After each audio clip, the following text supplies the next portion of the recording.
द्रौपदी का चीरहरण होता रहा, लेकिन भगवान श्री कृष्ण करते रहे बुलावे का इंतजार। जाने क्या थी वजह। महाभारत में जब धृतकीरा में पांडव कौरवों से सब कुछ हार चुके थे, जब उनके पास दांव पर लगाने के लिए कुछ नहीं रहा, तो युधिष्ठिर ने शकुनी और दुर्योधन के उकसावे में आकर द्रौपदी को दांव पर लगा दिया। दुर्योधन के आदेश पर दुशासन द्रौपदी के बाल पकड़कर उसे घसीटते हुए सभा में लेकर आया, लेकिन तब भी श्री कृष्ण क्यों मौन थे, यह सवाल कई लोगों के दिमाग में आता है। उद्धव गीता के अनुसार श्री कृष्ण के मित्र उद्धव पूछते हैं, हे केशव, जब हस्तिनापुर में द्रौपदी चीरहरण की इतनी विभत्स घटना घट रही थी, तो आपने तुरंत जाकर द्रौपदी को क्यों नहीं बचाया? आपने द्रौपदी के पुकारे जाने की प्रतीक्षा क्यों की? अपने मित्र उद्धव का यह सवाल सुनकर श्री कृष्ण मुस्कुरा दिए।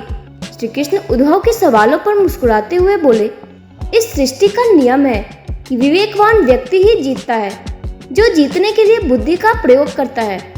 दुर्योधन के पास धृतकीरा खेलने के लिए असीम धन था, लेकिन उसे धृतकीरा खेलने का विवेक नहीं था। इसलिए उसने अपने मामा शकुनी पर विश्वास करके उन्हें अपनी तरफ से धृतकीरा खेलने के लिए कहा। यह उसका विवेक से लिया गया निर्णय था, जबकि युधिष्ठिर सहित 5 पांडवों को यह खेल खेलना नहीं आता था, लेकिन उन्होंने विवेक का इस्तेमाल नहीं किया और मुझे अपनी तरफ से खेलने के लिए एक बार भी नहीं कहा।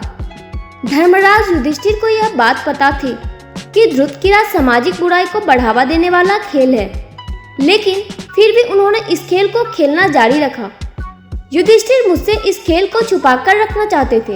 उन्हें लगता था कि उस कमरे में उपस्थित न होने पर मुझे कभी पता नहीं चलेगा कि राज्य को वापस प्राप्त करने के लिए उन्होंने बुराई के मार्ग को चुना है।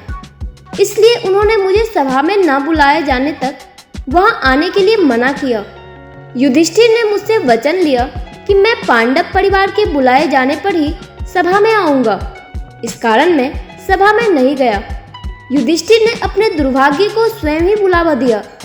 द्रौपदी चीरहरण के दौरान जब दुशासन द्रौपदी को केस से घसीटकर सभा में ला रहा था, तो द्रौपदी ने दुशासन से जूझती रही। द्रौपदी ने खुद को छुड़ाने का बहुत प्रयास किया, लेकिन असफल रही। इसके बाद जब दुशासन द्रौपदी की साड़ी खींचने लगा, तो द्रौपदी की बुद्धि विवेक जागृत हुआ और द्रौपदी ने हरि हरि अभयम कृष्णा अभयम का नाम जाप कर श्री कृष्ण को सभा में उपस्थित होने के लिए पुकारा। खुद को पुकारे जाने पर श्री कृष्ण ने विलंब नहीं किया और अपनी सखी को बचाने सभा में उपस्थित हो गए। इस तरह श्री कृष्ण ने युधिष्ठिर को दिया वचन भी निभा लिया और अदृश्य रूप में आकर अपनी सखी द्रौपदी की रक्षा भी की। जय श्री हरि।